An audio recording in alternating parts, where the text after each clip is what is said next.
Hey everyone, welcome back to another One More Mini Podcast. My name is Yuval, and I'm here to tell you guys about some tips and tricks for the successful new year, specifically with your resolutions. They can be big, small, whatever it is, cover all sorts of topics, all sorts of genres of resolutions, but primarily I think these are nice general tips to keep in mind. I learned these kind of over the years and sort of my own ways of failing at my resolutions. So without further ado, number one, don't tell people about your resolutions. It doesn't matter if it's big or small or anything like that. Generally, as soon as you tell people the resolution, you now have a public statement of what you're planning on doing. And I find that adds a lot of unnecessary pressure on you, especially if it's just something small like going to the gym more often or potentially eating healthier. There's almost this expectation for you to do it. And in a lot of instances, for me specifically, you kind of build up that expectation. It keeps building and building and building. And then all of a sudden now you kind of have this monster of a resolution that you may or may not accomplish. And generally it's better to do it privately and do whatever it is, kind of keep the routine and do it to yourself. And then after maybe 3, 4, 5 months, then you can express, hey, by the way, for my New Year's resolution, I wanted to do this and this. And look, I have the proof. And at that point, you know, you're already in the cycle and you're already kind of doing it. So it's easier to sort of keep on it and people can congratulate you for that. Plus, there's also sort of the issue where when you're telling people what you're going to do, they're going to praise you for it, right? So if January 1st, I say, I'm going to go to the gym 5 days a week, I'm going to probably get a lot of praise. Wow, you're so good. Wow, I can't do that. Wow, that's so great. And you're going to get a lot of this praise and you're going to get a lot of this kind of satisfaction without even doing anything. And so I think that can lead sort of the body to think, oh, well, I already got the praise that I wanted. I got that sweet, sweet dopamine. So why would I want to do anything else outside of that would require more work? So I'm not saying that's with everyone's instances, but it's kind of one of those balancing games that you have to play. Just to follow up, don't really make a big deal out of your resolution. It's great to take pride in it and, you know, obviously for your own personal reasons, but if you build it up to something that becomes this overwhelming monster of a challenge or a resolution, it might be difficult to continue doing it. So just take it easy, take a breather. These are set realistic goals, and you know, you got your resolution right there. Number two, following off of keeping it simple. I think having the super grandiose, amazing resolutions are great, and that's awesome. And, you know, if you have those dreams and aspirations or you have that drive to do something grand, you know, that's awesome. But it might be easier to take baby steps, you know, just take it a little bit at a time, because the bigger the resolution is, the more likely you have a chance of falling through the cracks. And you know, if you're on the path of making yourself better and you're on the path of improvement, generally you want to stick to that path as much as possible. And, you know, if you miss or fail on a resolution, the bigger it is, the harder it is for you to kind of bounce back from it. So if you keep it short and you keep it small and you keep it realistic, then, you know, if you fall off the beaten path for something like that, it'll be a lot easier to jump back. Because if it's working out and you've worked out 4 out of the 5 days of the week and you miss a Friday or something because you're tired or whatever, you know, you can always just say, don't worry, I can go Monday. You know, it's something that, you know, you're more prepared to handle and tackle and move forward. Number 3, just do short-term goals. I see a lot of people up against these huge challenges of, I'm going to change myself for the entire year. That's a long time. That's 365 days. Do something that's shorter. Maybe set yourself a goal for 3 months. Maybe break it up, break the year, and have separate goals throughout the year. They're a lot more realistic, a lot more attainable that way, because I find it better saying, okay, I'm going to try this for the next few months, and then after the months after that, I'm going to try something else or improve on it. So if I'm wanting to work out or something like that, then I can do maybe 1 or 2 times a week, and then do that for the first few months, get in the routine, get in the cycle, and then, you know, the next few months there, do 3 to 4 weeks or 3 to 4 days a week. So it's really easy if you kind of bite size it up, because if you have a giant freaking 12-ounce steak, that's a hefty, meaty piece of steak. It's easier to eat it little bits at a time instead of trying to cram the whole thing in your mouth. Hey, that's what she said. Number 4, I just want to kind of highlight and emphasize something I mentioned earlier about messing up. And I think as humans, we are going to fail at our resolutions. We are going to have a moment of weakness, because that's what it is to be human. So if you're finding yourself, doing something for weeks and weeks and weeks, and you feel good about yourself, and all of a sudden something happens and you miss this resolution. So working out, and you miss a whole week of working out. Don't get discouraged by that. I think the resolution becomes stronger whenever you're able to face that adversity and continue and persevere from that. I think even if you miss a week but you go back next week, I think that shows a lot more character, and I think that shows a lot more conviction to your resolution, because you're able to go back from it. You don't want to derail the whole train just because something in the back caboose happens or whatever. You know what I'm talking about? I think you're able to have a stronger resolution, and I think if you realize that, hey, this is going to happen, I'm going to mess up. Obviously, you want to do your very best to get it right the first time, right? Keep doing it. If you can do it perfectly throughout the whole year, awesome, amazing, keep at it, perfect. But it's okay. Like I said, we're human, and if something happens, that just don't fret over it, because what I'll see a lot of people doing is they'll try this thing and they'll work at it, and then they'll hit a roadblock, and then their entire plan blows up, and now all of a sudden they don't have a resolution anymore because they've had that face of adversity. So just do your best to try and keep at it as much as you can, but again, don't sweat the small stuff. Number 5, I think this might be for a little bit of a backwards thinking kind of mindset, is in regards to failing your resolution. So let's say Joe Blow 3 months down the road is like, okay, I want to learn how to paint. And they did it, and they took classes, and they read books, and they're doing it.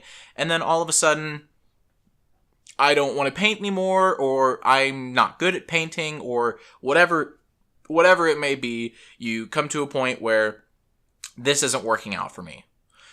Instead of just throwing your entire resolution away, you can mold it and reshape it and reform it to something that can help you with something else. So, like, if you did painting and you were doing your best and you really tried, and maybe you're just not cut out for painting, maybe keep it in the same artistic vein. Try drawing, try digital art. There are a lot of other things that you can kind of build off of that isn't the same route.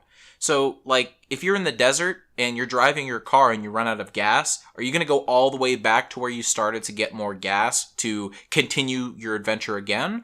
Or are you going to look around, try and find a wild camel, and then ride the rest of the way? There are other avenues that are similar to your resolution initially in every aspect that you can try something else. So I'm not saying go ahead and fail your resolution, 6 months down the road and do something else, but the whole trend of not being discouraged is you can grow from something else. So if your resolution isn't something cut out for you, or maybe you were a little misguided on it and you weren't sure, just try something else in that same vein. Number 6, really cherish the small things in your resolution. There are so many people who are chasing that end goal of dopamine, that just sweet, sweet dopamine, and they get burnt out because it's just a struggle that you're constantly, okay, one more thing, I've got this, and you never reach that end goal because the end goal is a year from now or whatever it is, and it's very hard when you're not fully enjoying what you're doing. So just find the small things and try and find little nuggets of dopamine and little nuggets of enjoyment throughout your adventure. So if you're trying to eat healthier, right, or you're trying to eat smaller portions, I think that's something I could definitely stand for. Enjoy the fact that when you're cooking, notice that you're having reasonably smaller portions. Notice the small things that you can then click in your brain saying, hey, this is something good. This is different. This is me actively trying to take care of myself and trying to be a better person. So notice the small things and maybe try and take as much enjoyment out of that, because then it makes the journey less difficult. Number 7, most of our life-changing resolutions that we're having are very difficult to do in our current lifestyle.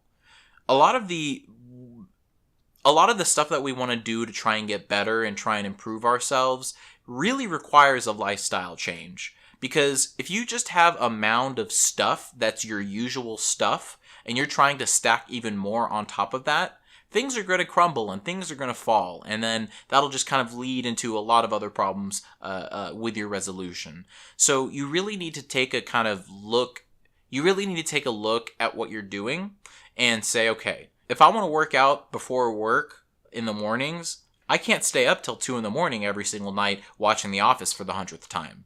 So it's these sacrifices that we have to make in our day-to-day life to interchange with this resolution. Because I think a lot of people are just stacking, and they add, and they've got so much going on in their life, and they've got this and that, and they've already got other responsibilities, and they're trying to do other things, and they're trying to learn other stuff, and there's just so much like coming out at different angles that when you say, oh, it's the new year, I have to be better, so let's just add working out, let's add eating less, let's add blah blah blah, it gets really difficult to manage. So you just need to say, okay, you know what? I love The Office, and as much as I love The Office so much, instead, let's go to bed at 11 o'clock or something like that, and just take that out. And so now I've got 3 extra hours of sleep, which is easier for me to wake up, which means I can start working out more, which is whatever. So really, it's just up to you to like make yourself accommodable to this. You have to accommodate it.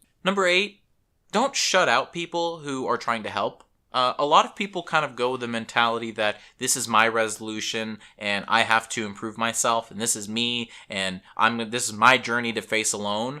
That's not necessarily the best way to think about it, because, you know, we're only limited to our capabilities, where physically, emotionally, whatever it is, that's our limitation. And if someone is extending an olive branch and saying, blah, blah, blah, whatever, let me help you out, a lot of people might take that as, oh, I'm not good enough to do it by myself? What are you insinuating? What the heck, buddy? Like, that's not how you should be taking it. I think a lot of people, when they initially extend a branch and they say, hey, let me help you with this or that, that's saying, I'm really proud of you, and I'm really happy that you're trying to make a change in your life. This is a difficult process. I may have some experience from trying to do this process. Let me help you out, because it's difficult. And that shouldn't be taken as I'm worthless or I'm not as good or whatever. It should be just you have somebody that cares about you in your life and they want to help. 8.5, because I don't really think this considers a whole point, maybe just a follow-up point. Whenever you're trying to make your resolution, if you can include a friend or just a buddy in this resolution, I think that makes all the difference in the world. When you have someone to keep you reliable and you have someone to kind of call you on your shit, it's very easy to just say, oh, you know, my bad. Let's try that again, or oh, whatever. Because if you're doing it yourself and you don't have someone to give you that extra oomph because they want to improve themselves, so they need you to also improve yourselves, it's just kind of a recipe for success if you have someone else. Now, granted, you need to have someone who is just as dedicated, or you knows that will do this because they did it last year or whatever. It's very difficult whenever you're lazy and your friend is lazy. It'll be very difficult to get it done because both of you won't want to do it. So the buddy system can be beneficial, just depending on what you're wanting to do, but it's definitely something to keep in consideration. Just a disclaimer on the last couple of points: don't abuse your friends.